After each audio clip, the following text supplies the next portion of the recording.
Здравейте, аз съм Пенчо Чуков и днес ще ви покажа новия обектив 28-105 на 2.8 на Sigma. Имам възможност да разполагам с него благодарение на Светло Драгиев от Фотографски системи, официален вносител и сервис на Sigma за България. Намираме се в Бермудския триъгълник между селата Муця, Пърша и Долни Драгойча. За вас те са непонятни. Това е едно хубаво местенце за снимане близо до Дряново. Ще ви кажа след мъничко защо съм се спрял именно на това място. Свързано е с теста на обектива. Така, ето обектива, който аз съм закачил на Sony Alpha 7 IV. Обективът е тежък, масивен.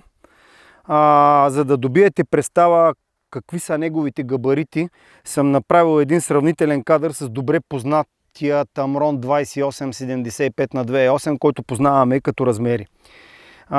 Тежък е почти килограм, 900 и няколко грама е тежък. Размер на резбата за филтри 82 мм. Обективът е ергономично направен, разполага с два кастъм бутона, които това всъщност е един бутон с назначение на една и съща функция, като е предвидено да можем да го натискаме в режим Landscape и портрет. Като в момента на този бутон е закачен фокусът по око. Имаме ринг, с който можем да задаваме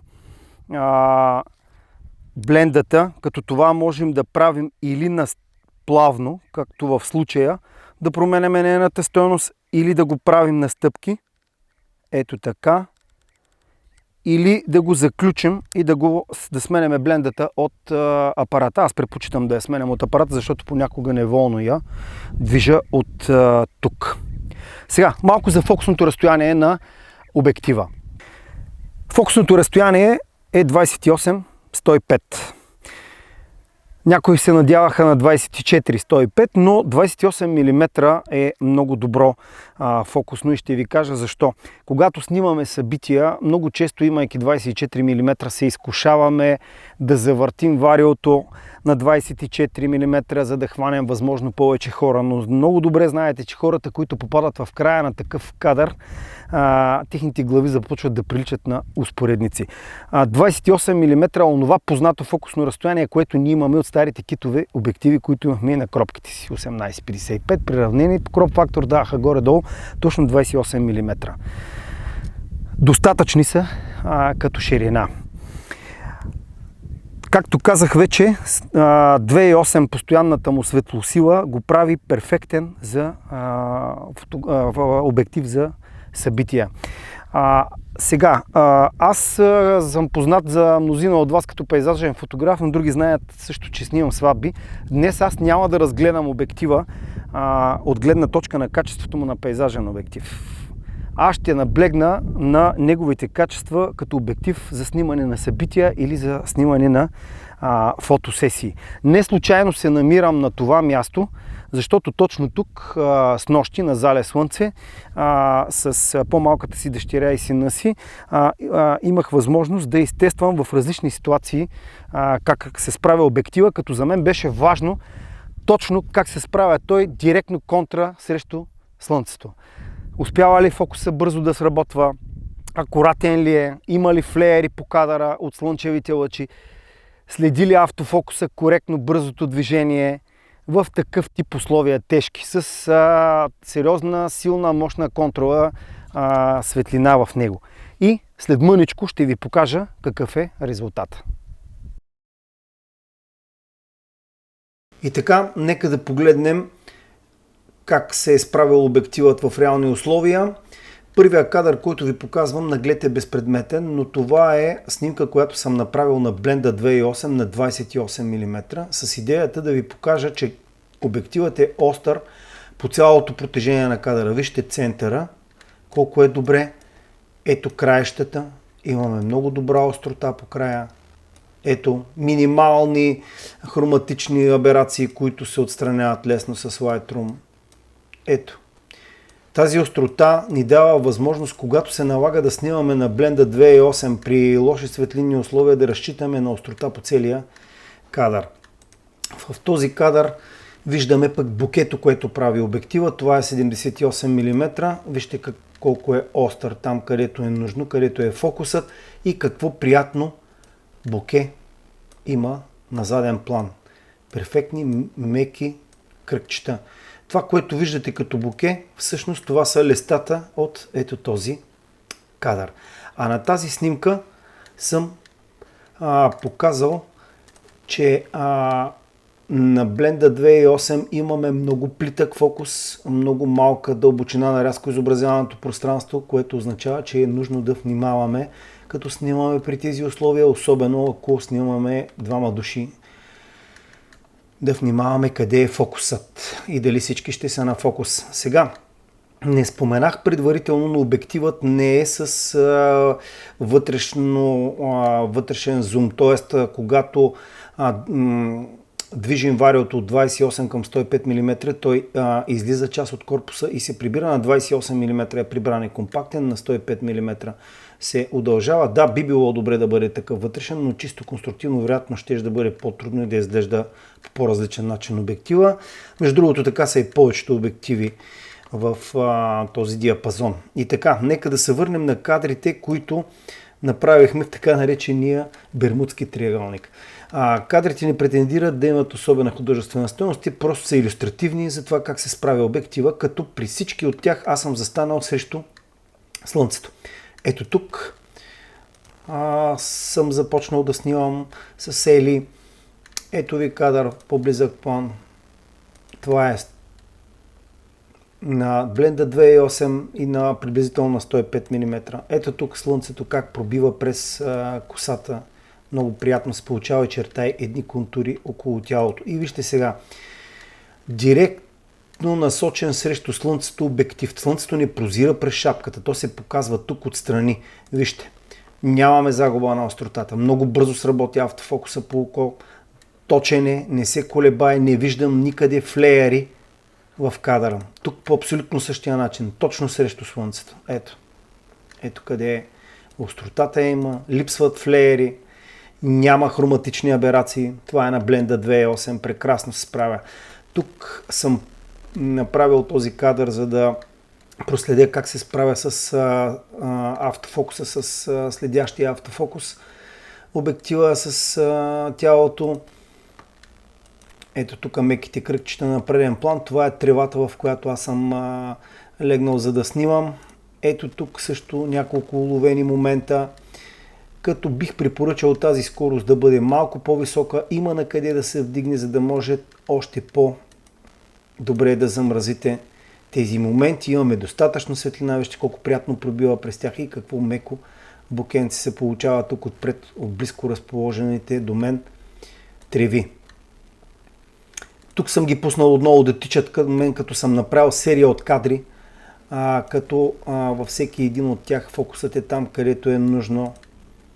Пуснал съм на бърз режим да снима апарата и отново насочен директно срещу Слънцето. Виждате, всичко си е на мястото, няма флеери, няма хроматични аберации, приятни букета отзад. Ето тук, малко по-различен кадър.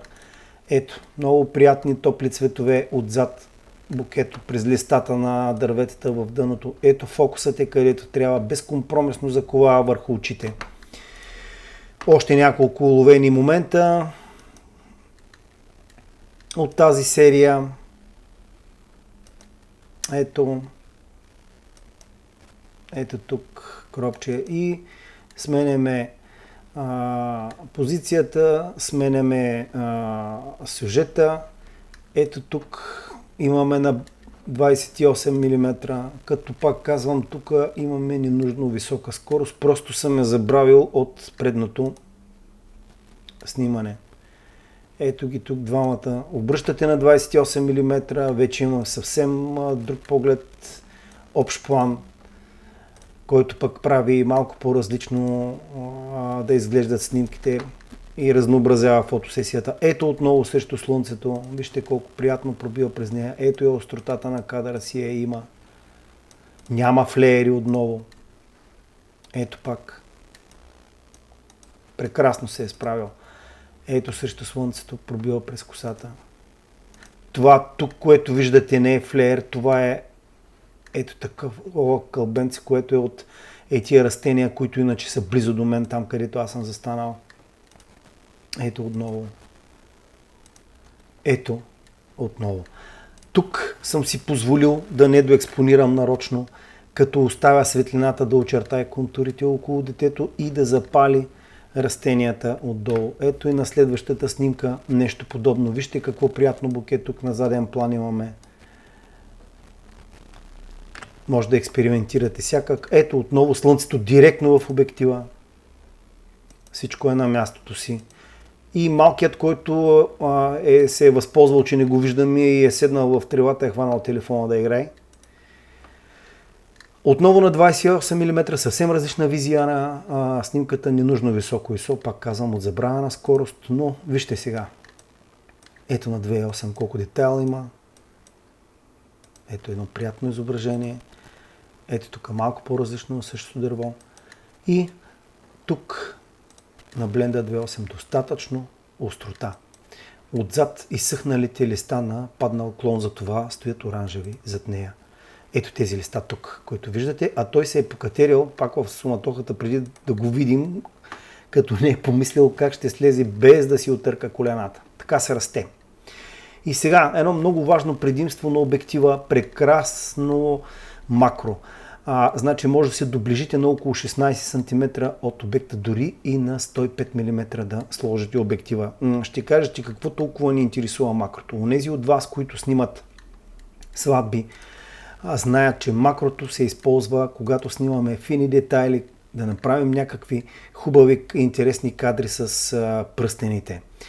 Да заснемем настръхналата кожа на свекървата, която предава единствения си неповторим син в ръцете на случайна жена, която едва ли ще положи и процент от грижата за сина и която тя е полагала. И така нататък, и така нататък. Ето отново макро. Ето, вижте. Перфектно. И това е просто един документален кадър. В края на деня слънцето падна ниско, засенчи се място, където снимаме. Малкият се е възползвал от ситуацията да пробва и той въодушевен от това, което е видял. Това е от тук. И така, какво можем да кажем в обобщение за обектива? Това не е типичния пейзажен обектив. За пейзаж са нужни поне два обектива с различни фокусни разстояния. Един широкоъгълен на порядъка на 16-35, един дългофокусен на порядъка за 70-200. Това не е и типичният светлосилен обектив на 1.2 или на 1.4. Но 28-105 на 2.8 е обектив, с който може да решите цяла фотографска задача. Може да снимете цяло събитие.